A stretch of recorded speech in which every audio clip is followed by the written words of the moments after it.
Bonjour, alors nous sommes très heureux de revenir à la rencontre de Claire Morinière à Landol.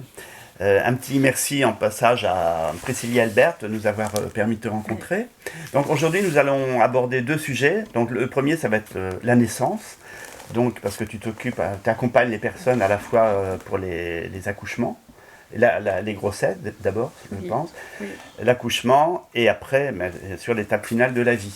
Donc aujourd'hui, le premier sujet c'est la naissance. Voilà, donc on va te poser des questions.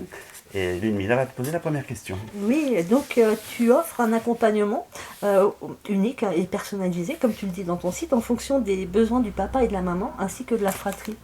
Oui, il n'y a pas une grossesse pareil, à chaque fois c'est une histoire tellement intime et profonde tout ça, qu'il n'y a pas une famille qui est la même famille, il n'y a pas une grossesse qui est la même. Il y a des couples que j'ai accompagnés pour un premier enfant et un deuxième ça change. C'est pas les mêmes questions, c'est pas les mêmes besoins. Et puis il y a la notion de fratrie du coup qui arrive quand il y a un deuxième. Donc c'est répondre aussi aux questions des enfants. Il y a des enfants qui ont des questions. Il y en a aussi qui souhaitent être présents à la naissance, donc c'est pouvoir échanger de ça, qui veut être là, comment est la maman avec ça, et des mamans qui ont besoin que leurs aînés soient là quand ils veulent être là, d'autres qui ont besoin qu'il y ait du relais, par exemple. Alors c'est... Ouais, chaque famille, chaque femme a un besoin, des besoins et des questions différentes. Il y a des femmes qui sont plus avec l'anatomie, où on va ouvrir des livres d'anatomie, je vais leur faire sentir dans leur bassin ce qui va se passer, les étapes. D'autres pas du tout, se préparer c'est tricoter, elles vont tricoter pendant toute la grossesse. Et d'autres qui vont avoir besoin d'aller voir les parents, les grands-parents, de questionner comment c'était ma naissance à moi. Donc c'est vraiment différent pour chaque femme, intuitivement, elles n'ont pas toutes les mêmes besoins. Et c'est important pour moi de respecter ça et d'écouter ça, parce qu'il n'y a pas une manière de se préparer, en fait. Oui. Bien que on surtout les premières grossesses, j'imagine, c'est plus difficile. C'est pas si évident que c'est plus difficile. En démarrant, je me suis aussi dit ça quand j'ai démarré à accompagner des grossesses et des naissances. Mais finalement, avec du recul, maintenant l'expérience, je me rends compte que c'est pas si évident. Il y a des femmes pour un premier enfant qui sont complètement décidées, hyper matures. C'est très très clair pour elles ce qu'elles veulent. Et d'autres pour le deuxième ou troisième où j'aimerais plutôt faire comme ça. Les premiers, j'ai fait comme ça, mais le papa, il est pas trop d'accord. Je sais pas trop comment on peut faire. Donc, c'est pas si simple en fait, que c'est moins évident quand c'est les premiers. Et est-ce que le papa, tu le sens engagé la plupart du temps? Alors les nouvelles générations, oui. Oui. Oui, de plus en plus. Les papas sont de plus en plus engagés et quand ils y sont pas, moi je les invite à l'être. Parce qu'il y a la maman qui porte la vie et c'est au papa de porter la maman et la communauté de porter le papa. Donc il y a comme les poupées russes comme ça en fait. Et pour moi, c'est hyper important que le papa soit vraiment aux côtés de la maman et soutienne aussi l'enfant. Parce que au moment de l'enfantement, alors moi je parle d'enfantement plutôt que d'accouchement, parce qu'accoucher ça veut dire être sur la couche étymologiquement, donc c'est être sur le dos. Et enfanter, on peut être debout, accroupi, allongé, comme on veut. Je parle d'enfantement. Et du coup, pendant l'enfantement, la maman elle est pleinement dans son cerveau primitif. Très animale, très archaïque, elle est branchée à son corps et ce qui se passe, et c'est le papa qui peut faire le lien avec le bébé et communiquer avec son enfant qui va arriver et l'encourager. La maman, elle peut plus être dans cet espace-là, donc il y a vraiment besoin de ça, quoi qu'il arrive, que l'enfant puisse être accueilli, quoi qu'il arrive, même quand il y a parfois des naissances par césarienne et elles sont toutes belles en fait, c'est de pouvoir tenir la main à l'enfant et de dire mais c'est super ce que tu fais, et à la maman aussi, et de pouvoir l'encourager et faire respecter ses choix aussi. Est-ce qu'il y a des demandes particulières par rapport à l'accouchement actuellement? Parce que ça se fait davantage d'une façon, enfin on sait que maintenant on peut accoucher accroupi, dans une baignoire. Oui. De plus en plus dans les nouvelles générations, il y a de plus en plus de femmes aussi avec les réseaux, toutes les formations en ligne qu'on va avoir autour de la naissance et... Donc il y a beaucoup de gens qui savent de plus en plus comment ça se passe de manière naturelle et physiologique et qui veulent plus ce qu'on leur propose. Et avec le contexte actuel où il y a chaque clinique, chaque maternité a ses manières de fonctionner. Donc il y en a qui demandent d'être vaccinés, d'autres qui demandent que le papa ait un pass pour pouvoir venir au rendez-vous. Donc il y a plein de familles qui disent stop en fait. Ça nous va pas. Donc du coup, qui se posent d'autres questions, de plus en plus de couples qui souhaitent vivre des enfantements plutôt à la maison aussi, liés au contexte. Alors c'est là où ça a été plus compliqué, en tout cas pour moi, c'est que c'était pas forcément des gens qui venaient par choix d'enfanter à la maison, mais par défaut parce qu'à l'hôpital on leur demandait des contraintes qui leur convenaient pas. Donc ça a été de les préparer avec ça. Est-ce que vous êtes bien sûr que c'est ça ? Il y a peut-être, si c'est l'hôpital où vous vous sentez mieux et la maternité, il y a peut-être des hôpitaux qui sont un peu plus ouverts, où on peut y aller sans passe et ça va être ok. Donc ça a été de préparer tout ça. Mais de manière générale, il y a beaucoup plus de demandes. On le voit en échangeant avec d'autres collègues sages-femmes qui sont conventionnés et certaines qui travaillent en maternité. Il y a de plus en plus en fait, de projets de naissance qui sont axés sur la physiologie. Il y a de plus en plus de parents qui osent écrire si ça devait finir en césarienne, je veux le pot à pot, je veux pas qu'on retire l'enfant, je veux un miroir, je veux voir mon enfant quand on le retire. Les parents sont de plus en plus précis dans leurs demandes, de plus en plus acteurs, et ça moi je trouve c'est bon signe, parce que plus il y a de parents qui vont faire ça, et plus ça bouge. De la même manière qu'il y a des papas qui... Voilà, il y a eu des maternités encore, les papas sont, avec le contexte, attendent. Il y a des pères qui ont dit non, j'attends pas, je rentre. Bon, ça a posé problème, mais à un moment donné, c'est dans leur posture, c'est mon enfant autant que la maman, je viens. Et s'il y a de plus en plus de papas qui disent je viens, peut-être du coup ça va faire bouger le cadre et on va autoriser les papas à être là, par exemple. D'accord. J'ai encore une autre question par rapport à ça. Est-ce que, d'après toi, il y a une façon plus naturelle d'accoucher en fonction de la physionomie de la femme sûrement une façon ancestrale d'accoucher qui ne serait pas celle qu'on fait actuellement c'est sûr que la posture sur le dos, à moins qu'il y ait certaines femmes, c'est plutôt rare quand on laisse une femme faire par toute seule et qu'on ne la dérange pas. C'est plutôt rare qu'une femme se mette sur le dos, il y en a quelques-unes si. Mais c'est plutôt rare et en général, intuitivement, le corps il se met dans une posture qui va travailler avec la gravité. Donc plutôt debout, accroupi, à quatre pattes, où ça permet d'ouvrir le bassin, au moins le détroit supérieur pour la première phase où le bébé passe par le détroit supérieur. Et le meilleur moyen de respecter la nature et de la physiologie, c'est de rien faire et d'écouter. Quand on aura compris que le job d'accompagner les naissances, que ce soit les sages-femmes, les obstétriciens et gynécologues, c'était de rien faire, et peut-être qu'ils vont se mettre à apprendre à faire du tricot aussi, et qu'ils pourront tricoter pendant, tout en ayant... Ça veut pas dire qu'on fait rien dans la présence, on sait ce qui se passe, on est à l'écoute, mais on n'est pas interventionniste.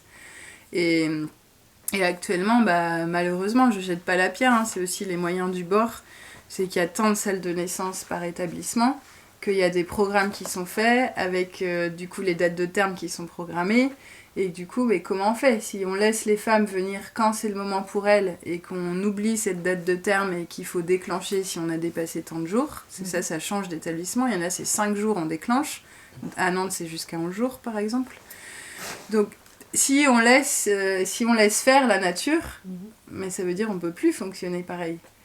Parce que ça veut dire on peut pas programmer que tel jour va y avoir tant de naissances, mais alors comment on fait si d'un coup à la pleine lune il y en a beaucoup plus qui arrivent et que...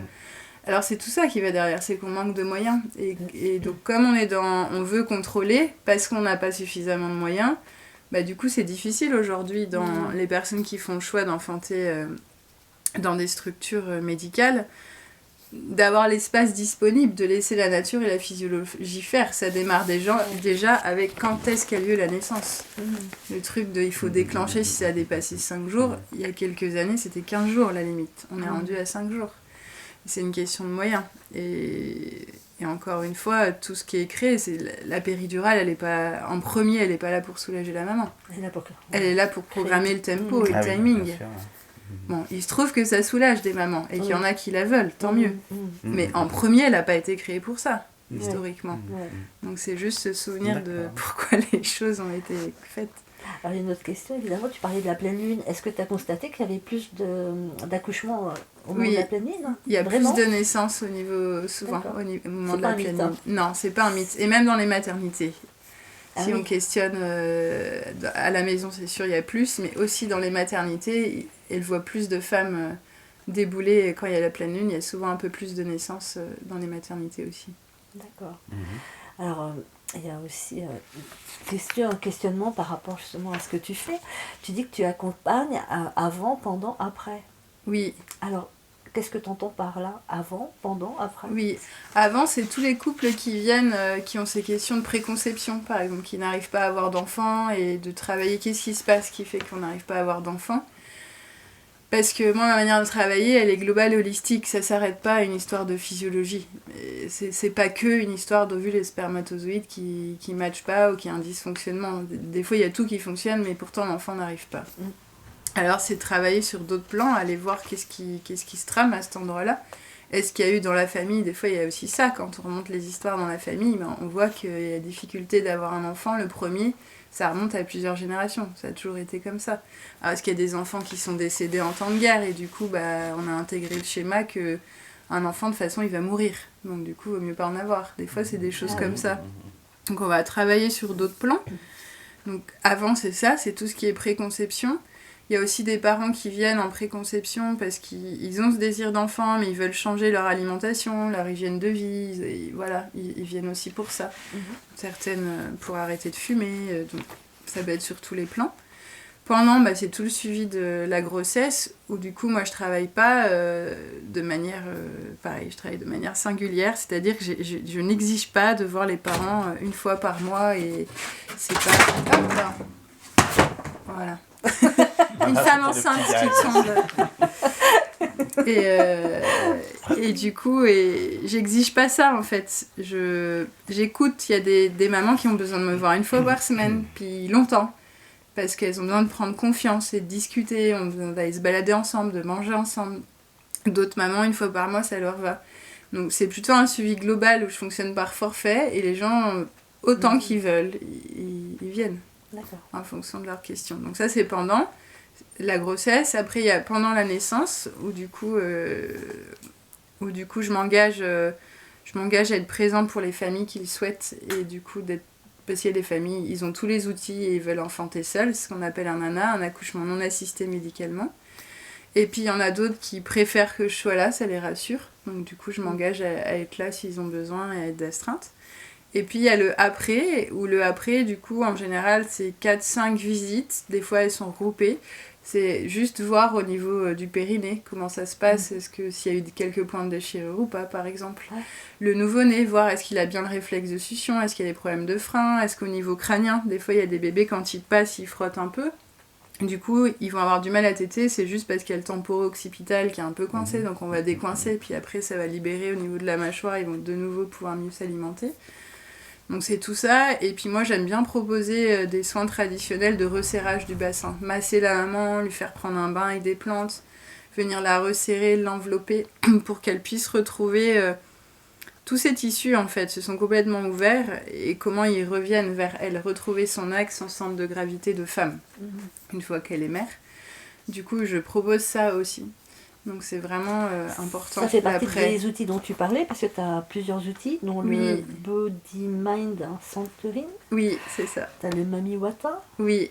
Tu as l'échographie naturelle aussi. Oui. C'est étonnant, j'ai lu. Et une communication connectée avec le bébé. Oui. Voilà. Alors le Body Mind Centering, c'est un outil d'éducation somatique, conscience du corps, et c'est vrai que c'est mon fil rouge conducteur beaucoup, parce que dans le Mami Wata c'est appliqué dans l'eau, mais c'est toujours ce fil rouge conducteur du Body Mind Centering. C'est pour permettre vraiment, j'adore prendre le temps avec les mamans, avec le Body Mind Centering, on voit autant ce qui constitue le corps, tous les systèmes, on voit autant les liquides que les organes, que le système nerveux, que l'embryologie, que les schèmes de développement, que les réflexes archaïques, le système endocrinien, le système immunitaire, on voit tout ce qui constitue le corps, même l'intracellulaire. Du coup, c'est ce qui permet d'aller contacter, j'adore passer des moments parfois et sur Terre avec d'autres mamans qui aiment l'eau dans l'eau, en eau chaude, de pouvoir contacter toutes les étapes que leurs bébés vivent, in utero, de pouvoir leur faire sentir dans leur corps aussi. Elles-mêmes, elles l'ont vécu, on l'a tous vécu avant d'arriver sur Terre. Et c'est le développement ontogénétique, phylogénétique, c'est le développement de l'espèce du vivant. Et nous, l'humain, on a cette chance, dans les mammifères, nous les humains, on a cette chance de revivre toutes ces étapes du développement du vivant in utero. Donc c'est formidable, on passe par tout, quoi. Par le tunicate, qui est le poisson qui est juste un tube digestif. On est ça, à un moment donné, in utero, avant d'avoir les membres. Oui, on le voit bien. Il y a des films maintenant. Ah oui, c'est impressionnant. Impressionnant, et... Oui, et ça, c'est hyper précieux de pouvoir, après, un peu plus tard dans la grossesse, travailler sur les ligaments pour soulager le bassin, tous les tissus qui s'ouvrent, en fait, de pouvoir soutenir dans le corps. Donc, le Mami Wata, c'est appliqué dans l'eau. Et l'échographie naturelle, en fait, c'est quelque chose qui... Naoli Vinaver, qui est sage-femme franco-mexicaine traditionnelle, qui m'a transmis, en fait, c'est de permettre aux parents de pouvoir... comme une échographie, mais plutôt qu'avec une machine, à travers les mains, la palpation, de pouvoir de manière certaine sentir comment est positionné le bébé. Et du coup, moi, je demande toujours aux parents, tout le temps, en premier, toi, tu sens qu'il est où ton bébé ? Comment il serait ? Puis au papa, et moi en dernier. Et puis, on peut passer un temps où on vient même dessiner comment on sent le bébé, et on peut le colorier, et on fait une photo de famille avec le ventre et le bébé dessus. Et ça, c'est super, c'est un autre moment... qu'il y a du ressenti, parce que l'échographie en maternité, elle est liée à du visuel, et c'est en miroir. Donc il y a beaucoup de femmes qui disent « mais moi je comprends pas ce que je vois à l'écran, ça ne correspond pas à ce que je ressens ». Et évidemment, parce que c'est en miroir, donc ça demande un truc qu'il faut cogiter. Donc après, voilà, il y a des familles qui adorent aller faire des échographies, notamment pour le papa, c'est plus palpable, il y a une image, il y a quelque chose, c'est une rencontre avec l'enfant. Et la première photo de famille. Et voilà, et c'est ça. Du coup, voilà, moi je travaille dans le toucher, et une autre manière de faire les échographies, de pouvoir sentir où est le placenta aussi. Et voilà, du coup, ça c'est l'échographie naturelle. Et ton autre question, c'était la communication connectée. Avec le bébé, oui. Oui, et ça, c'est un outil qui reprend notamment des outils de kinésiologie. C'est vraiment de pouvoir... C'est un outil qu'on peut utiliser pour communiquer avec toute personne qui ne peut pas utiliser la parole. Donc, toute forme de handicap ou quelqu'un qui serait décédé aussi. Ouais. Du coup, c'est une manière très simple de rentrer en relation avec des questions où on peut répondre par oui ou par non. Et c'est une manière de communiquer avec l'enfant s'il a des besoins particuliers. Ça peut être en termes physiques, où il peut exprimer qu'il manque de fer et qu'il aimerait que sa maman mange plus d'alimentation où il y a du fer, par exemple.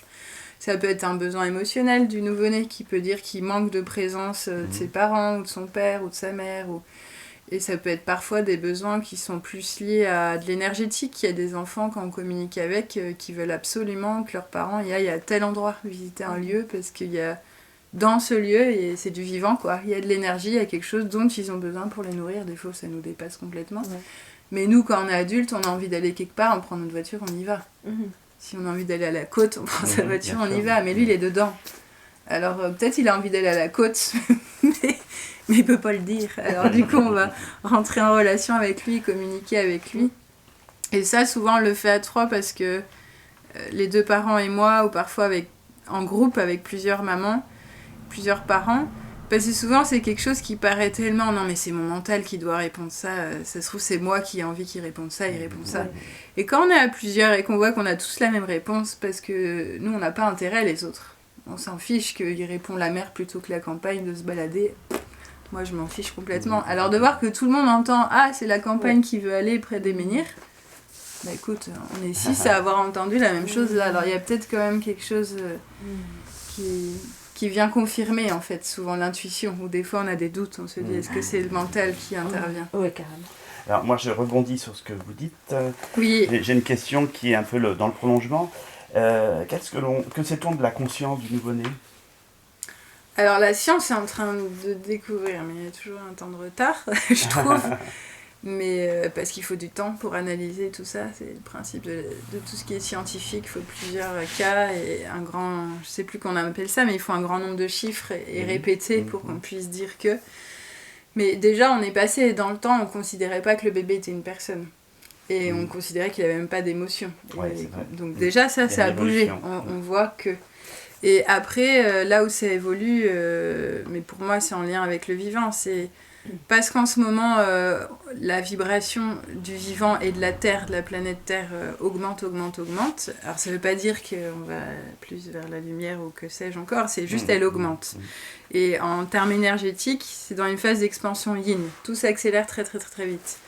Et d'ailleurs, les nouvelles technologies nous le montrent aussi. Enfin, on n'est pas différent de la Terre. Tout s'accélère, donc on va dans le mouvement. Donc on crée des nouvelles technologies pour aller plus vite, se connecter plus vite. Et du coup, les enfants qui qui arrivent ont une grande conscience de ce pourquoi ils arrivent. Moi, je le vois dans les enfants qui naissent, ces enfants-là n'ont pas le même regard. Ils ont un regard qui, quand ils naissent, c'est des vieux, quoi. Il y a un truc où ils te mettent à poil, quoi. Ils te regardent. C'est... Allez, dis donc. Donc ça demande un challenge pour les parents. C'est parce qu'à la fois, ils ont une grande conscience, ils savent pourquoi ils sont là, et on le sent dans le regard, et en même temps, ils sont petits. C'est quand même nous les grands et les petits. Du coup, ça demande un truc. Ouais, t'es grand, tu sais mieux que moi, ok, mais c'est quand même moi le grand. Donc c'est quand même moi qui mets le cadre, qui te sécurise. Du coup, c'est un sacré challenge pour les générations qui arrivent, et de parents et d'enfants. Bien sûr. Mais c'est évident que les enfants ont une conscience... Enfin, pour moi, au-delà des enfants, tout ce qui est vivant a une conscience. Je voudrais conclure par juste une petite question. Est-ce qu'on est par hasard ou pas? Alors non. Pour moi, on n'est jamais par hasard. On est tous des enfants, moi je dis des enfants de l'amour. Même dans des cas de viol, par exemple, où a priori, il n'y a aucun des parents qui décidait d'être parents à ce moment-là, et pourtant, il y a un enfant qui arrive. Alors, si ça, c'est qu'on est par hasard... Et quand je dis de l'amour, c'est au-delà de la conscience intellectuelle. Si on prend le cas du viol, c'est au niveau cellulaire. C'est on dit toujours que c'est le spermatozoïde, c'est le meilleur qui gagne. Ça, c'est pas vrai. Les spermatozoïdes, ils voyagent ensemble, et c'est parce qu'il y en a un qui est plus rapide, mais c'est parce qu'il est nourri par les autres, que les autres le nourrissent qu'il arrive jusqu'au but. Donc en fait, il y a une vraie fraternité. Et l'ovule qu'on dit, il est patapouf, là. Non, l'ovule, il a une double membrane et il a cette capacité, en fait, d'ouvrir la membrane ou pas. Donc, en fait, il y a du yang et du yin des deux côtés. Ce serait pas le meilleur yang et puis le yin qui attend. Non, c'est bien plus complexe. Et du coup, ça veut dire qu'à un moment donné, il y a eu une rencontre au-delà de la volonté des parents.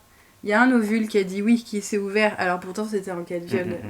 Il y a quelque chose qui a dit oui. Alors, si c'est pas la vie qui décide, qui dit oui... Et du coup, moi, je dis c'est l'amour de la vie, du vivant, qui est plus fort que tout. Après, ça veut pas dire qu'on n'a pas le droit de décider qu'on veut pas garder cette vie et décider d'avorter. C'est pas ça que je dis, hein. Mais ça veut juste dire que l'instant où la vie est là, il y a de la conscience. Il y a quelque chose qui dit oui, qui se dit oui ensemble. Et comme le Big Bang, là. Ça vibre, puis d'un coup, paf, il y a quelque chose qui est là. D'accord. Merci beaucoup pour tes réponses à ces quelques questions. On en aurait eu beaucoup d'autres à te poser, mais bon, on était limité par le temps. N'oubliez pas de mettre un petit pouce sous la vidéo sur YouTube. Et puis, on se retrouve pour d'autres questions sur un sujet un peu plus dramatique. Enfin, je ne sais pas ce que tu en penses, mais sur la mort. Voilà. À bientôt. À bientôt. À bientôt.